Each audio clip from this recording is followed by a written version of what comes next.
السلام علیکم ورحمت الله تعالی وبرکاته. حامد و مسلم وبعد. یو محترم ورور پوښتنه کړې ده چې یاره د ماشوم د عقیقې دپاره که نري بیا څو دي او که جنۍ وي بیا څو دي. جناب محترمه، که نر هلک وي نو که صاحب استطاعت د سړي قوت او استطاعت وي، یعنی مالدار وي، نو هغه په کار ده چې دوه چیلي د یعنی بیزې او یا دوه ګډان او یا په غوا یا میخه اوښ کې دوه حصې واخلي که صاحب استطاعت.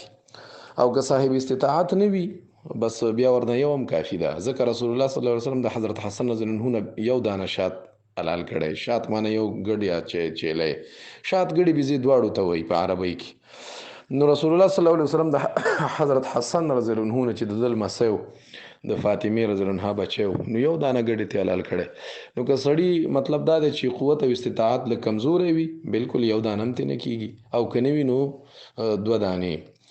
او دوو کې هغه شرطونه دي چې کوم په د قربانۍ دي، یعنی ړانده به نه وي، که چیرلیانې د یو کال نه به کم نه وي، یو کال نه که داسې 15 ګنټې هم کم بیا نه کېږي، خو چې چیلی او که ګډي نو هغه بیا شپږو میاشتو هم ترې نه کېږي چې غټ پهلواني. دا قرنګې هغه شرایط پکې دي چې کوم په قربانۍ کې کوم شرایط دي.